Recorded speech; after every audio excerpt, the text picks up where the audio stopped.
आप सभी को जय मसीह की। आज की इस नए दिन में आप सभी का स्वागत करते हैं। हम आशा करते हैं कि आप सभी प्रभु की कृपा से अच्छे होंगे। तो चलिए दिन की शुरुआत करने से पहले वचन की ओर ध्यान देंगे। प्रेरितों के काम 3 अध्याय 8वां वचन। वह उछल कर खड़ा हो गया और चलने फिरने लगा और चलता और कूदता और परमेश्वर की स्तुति करते हुए उसके साथ मंदिर में गया। मेरे प्रियो, यहाँ पे परमेश्वर की वचन में कुछ इस प्रकार से लिखा है। देखो, वो एक मनुष्य यहाँ पे उछल कर खड़ा हो गया, चलने फिरने लगा और चलते कूदते परमेश्वर की स्तुति करने लगा।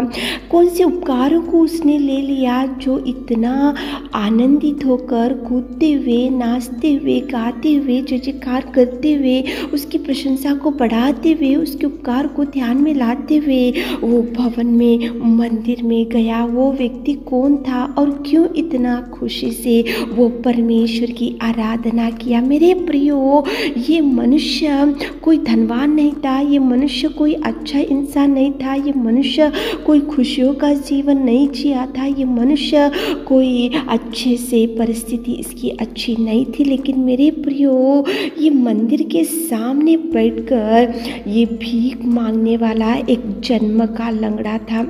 उसकी जिंदगी एक लंगड़ेपन से और एक भयंकर दुर्दशा में, भयंकर बिगड़ी हुई परिस्थिति और एक तो मंदिर के द्वार में बैठकर वो भीख मांगते हुए उसकी जिंदगी को वो गुजरते हुए रहता था। भयंकर दरिद्र स्थिति में था। लेकिन एक दिन वहाँ पे जब पतरस, जब प्रभु का दास पहुंचा, तो वो भीख मांगने की आदत उसकी थी, इसलिए वो पतरस को भी भीख मांगने लगा।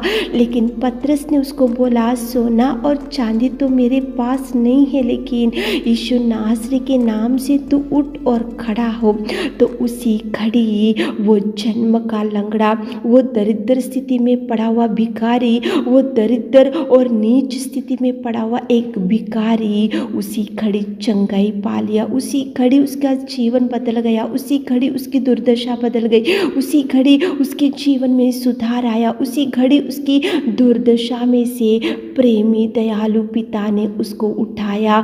मेरे प्रियो, पड़े हुए परिस्थिति में से जैसे ही उस जन्म के लंगड़े को परमेश्वर पिता ने उठाया, तो मंदिर के सामने भीख मांगता हुआ, दरिद्र स्थिति में पड़ा हुआ वो व्यक्ति, वो मनुष्य परमेश्वर की पढ़ाई करने लगा, परमेश्वर की आराधना करने लगा, परमेश्वर की ऊंचाई करने लगा, परमेश्वर को जय जयकार करने लगा, परमेश्वर पिता की बड़ाई और आराधना करने लगा। क्योंकि उसको मालूम हो गया कि मेरी ये बिगड़ी हुई जिंदगी, मैं तो जन्म का लंगड़ा हूँ, मेरी दुर्दशा, मेरी भीख मांगने की जो आदत, मैं तो एक भिखारी हूँ, लेकिन यीशु नासरी ने मुझे चंगाई दिया। इसलिए वो यीशु नासरी को धन्यवाद बोलने के लिए वो मंदिर में जाकर बैठा। मेरे प्रियो, आज तो प्रभु परमेश्वर का आराधना करने का दिन है।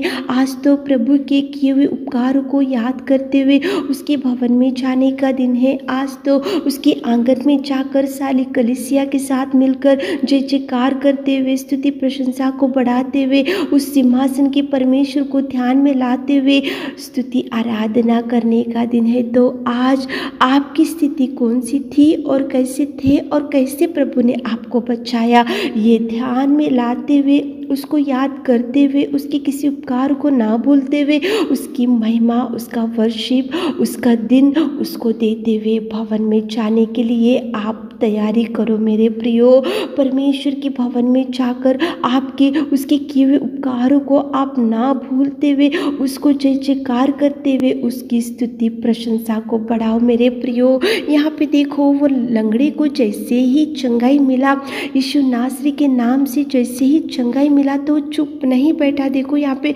वह उछल कर खड़ा हो गया और चलने फिरने लगा और चलता कूदता परमेश्वर की स्तुति किया। कितना सुंदर प्रेमी परमेश्वर पिता आज की सुबह के समय में परमेश्वर की कैसी आराधना किया। उस जन्म के लंगड़े ने वो आपके सामने लेकर आ रहा है। मेरे प्रियो, देखो बहुत बार ऐसा होता है, परिस्थिति अच्छी रहती है, अच्छा हेल्थ रहता है और देखो सब सुधार परिवार में रहता है, खुशियों का जीवन जीते ही रहते, लेकिन परमेश्वर के भवन में जाकर आराधना करने के लिए बहुत पीछे हट जाते हैं। लेकिन ये व्यक्ति यहाँ पे पीछे नहीं हटा।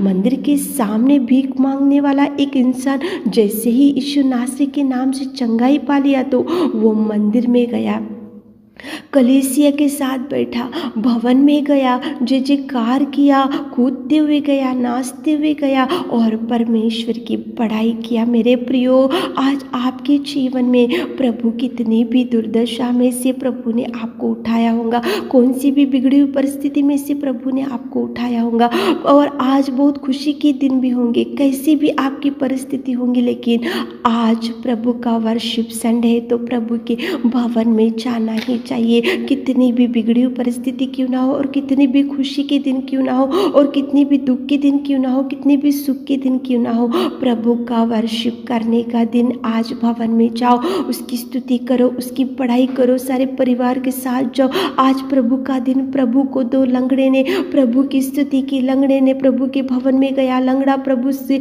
कूदने लगा, प्रभु के सामने नाचने लगा, उसकी स्तुति आराधना करने लगा। तो मेरे प्रियो, आज प्रभु के भवन में जाकर उसकी वर्शिप करो, स्तुति करो, आराधना करो, उसका दिन उसको दो। आज के दिन में कोई फंक्शन को मत जाओ, आज के दिन में कोई देखो बंधुओं के घर में मत जाओ, कोई फ्रेंड्स के घर में मत जाओ, लेकिन प्रभु का दिन, प्रभु ने पवित्र लहू को बहाकर आपको चुना, प्रभु ने उस सिंहासन को छोड़ देकर आपको चुना, प्रभु ने उसकी महिमा को छोड़कर आपको चुना, प्रभु ने देखो उसकी स्तुति या बलि को छोड़कर आपको चुनने के लिए इस धरती पर आकर वो बलि हो गया, बलिदान हो गया। उसके क्रूस के बलिदान को ध्यान में लाते हुए आज भवन में जो लंगड़ा भवन में गया और वर्शिप किया, उसकी स्थिति बदले इसलिए भवन में गया।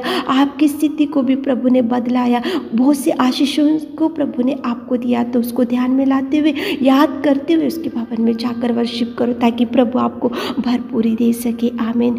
हे मेरे खुदावंत प्रेमी परमेश्वर पिता, आज की सुबह के सारे आशीषों से हमारे प्रिय भाई बहनों को भर दीजिए। आज वर्शिप संडे आपके भवन में जाने के लिए उनको तैयारी कीजिए, आपकी महिमा को बढ़ाते हुए आप उनकी सहायता कीजिए। स्तुति प्रशंसा आपको देते हुए छोटी सी प्रार्थना आपके मिट्टी और मधुर नाम से मांगते पिता, आमीन।